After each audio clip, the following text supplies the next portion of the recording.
Culture ऊपर से नीचे आता और उसमें 3 राज्यों में भाजपा की जीत हुई और एक राज्य में कांग्रेस की जीत क्यों हुई।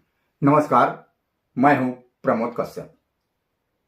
सभी देशवासियों से हमारा एक सवाल है और सवाल भी कुछ अटपटा है।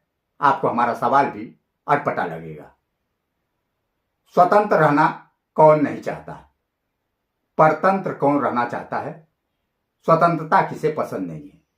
तो आप सभी लोगों का एक ही जवाब होगा कि हर कोई स्वतंत्र रहना चाहता है, स्वतंत्र रूप से अपनी बातें रखना चाहता है, स्वतंत्र रूप से अपना काम करना चाहता है, स्वतंत्र रूप से अपना सिस्टम चलाना चाहता है और वो चाहता है कि हमारे सिस्टम से हर कोई काम करे और हम जो काम करें उसमें रुकावट कोई न डाले। तो हर कोई यही चाहता है कि वो खुली हवा में सांस लें। तो अगर कल्चर ऊपर से नीचे चलता है, अगर देश का लीडर सही है, उसकी परिवार उस संगठन की, तो उसका कल्चर सही काम करेगा, उसका सिस्टम सही काम करेगा और देश विकास के पथ पर आगे बढ़ेगा। अगर जिस देश में कानून व्यवस्था बद से बदतर है तो उस देश की जनता चोर, उचक्का और बेईमान होगा, लापरवाह होगा। तो हर कोई चाहता है कि वह स्वतंत्र रहे, स्वतंत्र रूप से काम करे। हम बात कर रहे हैं बीते विधानसभा चुनाव की, जो 4 राज्यों में विधानसभा चुनाव संपन्न हुए, उसका परिणाम आया और उसमें 3 राज्यों में भाजपा की जीत हुई और एक राज्य में कांग्रेस की जीत क्यों हुई। एक राज्य में कांग्रेस की जीत हुई और क्यों हुई। तो सबसे पहले हम बात करेंगे राजस्थान की कि वहां पर कांग्रेस की सरकार थी, वहां पर अशोक गहलोत की सरकार थी और एनसीआरबी की रिपोर्ट 2022 की रिपोर्ट बताती है कि वहां पर बलात्कार और महिलाओं के विरुद्ध अपराध जो है कि 45,054 मामले दर्ज किए गए, जो कि उस पर कार्रवाई नहीं हुई और संतोषजनक नहीं रहा और लोग परेशान रहे और लोग अपने को परतंत्र महसूस कर रहे थे। हाल ही में अभी बात करूं 2 दिन पहले की, तो वहां पे एक राष्ट्रीय करणी सेना के अध्यक्ष सुखदेव सिंह गोगा मणि की हत्या कर दी गई। तो 2017 में गोगा मणि के ऊपर बलात्कार के आरोप लगे थे और उसमें क्लीन चिट भी मिल चुका था और 2017 में ही पद्मावत फिल्म का विरोध किया गया था करणी सेना की तरफ से और उसमें काफी तोड़फोड़ भी की गई थी। यही कारण रहा कि वहां की जनता अपने को परतंत्र और जो है कि स्वतंत्र नहीं महसूस कर रही थी और वो चाहती थी कि हमारे देश की जनता कानून व्यवस्था सही रहे और हर कोई की बात सुनी जाए और हर कोई बात अपनी रखे। यही कारण रहा कि कांग्रेस को जनता ने वहां नकार दी। बात करेंगे हम मध्य प्रदेश की। तो मध्य प्रदेश में शिवराज सिंह चौहान की सरकार थी और वो भाजपा से हैं, भाजपा की सरकार थी। वहां पर किशोर अपराध अधिक दर्ज किए गए।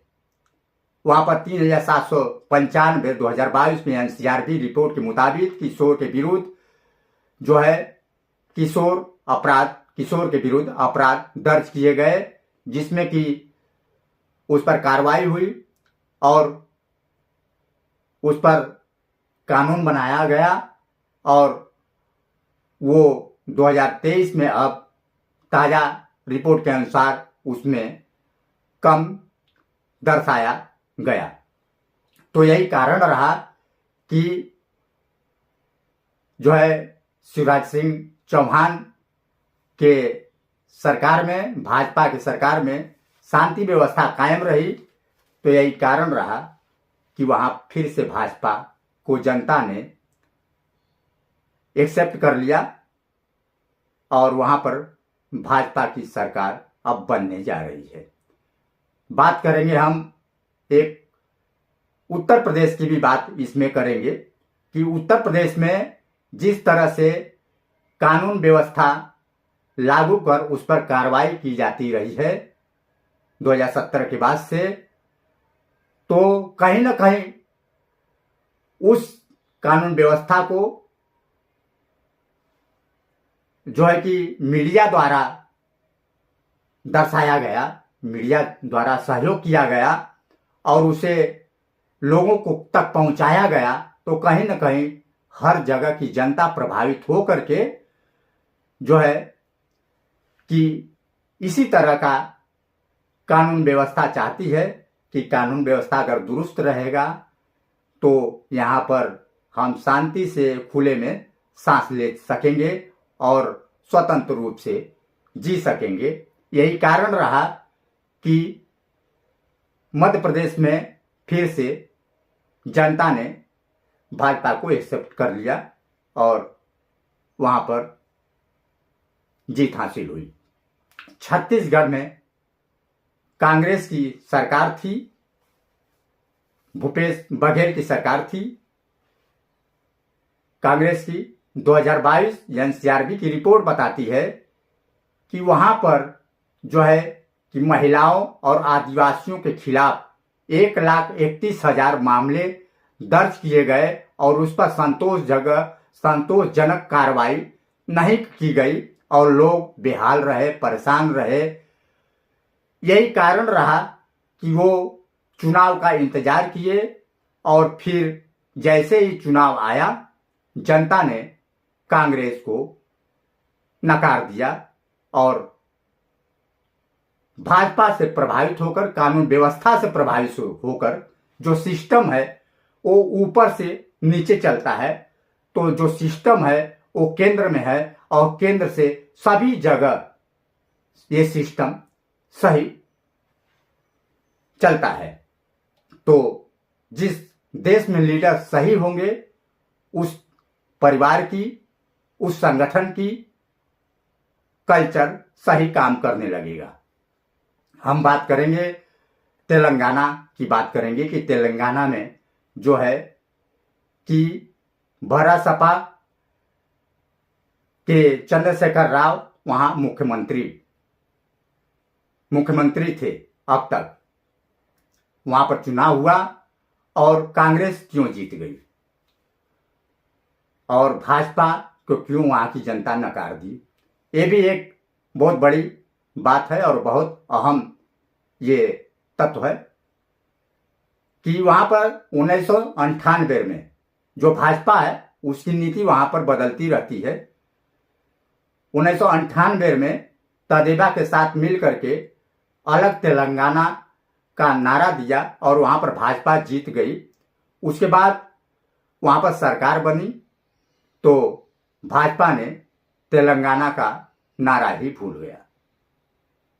एक अलग बात है कि अलग तेलंगाना में जो है सांप्रदायिकता बढ़ेगी तो वहां पर भाजपा मजबूत होगी, शक्तिशाली होगी और वहां पर मुसलमान कमजोर होंगे।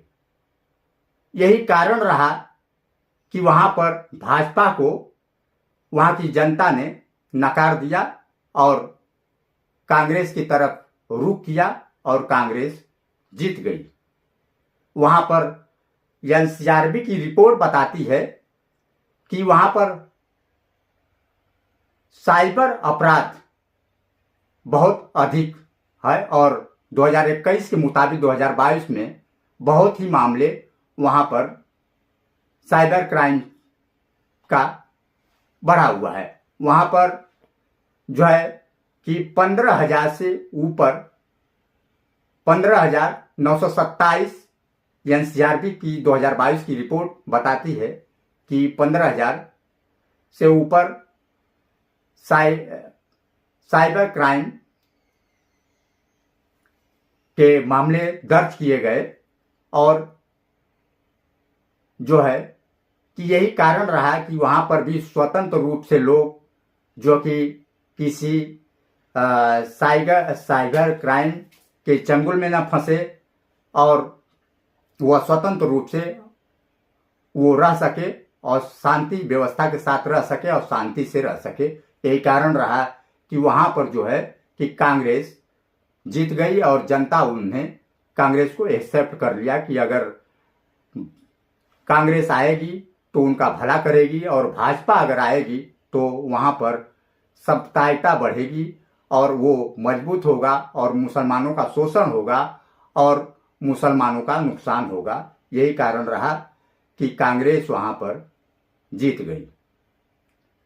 तो 4 राज्यों का जो चुनाव हुए, राजस्थान, मध्य प्रदेश, छत्तीसगढ़ और तेलंगाना में अब वहां पर सरकार बनेगी, जिसकी बैठक चल रही है और मंथन चल रहा है कि वहां पर कौन कौन मुख्यमंत्री होगा।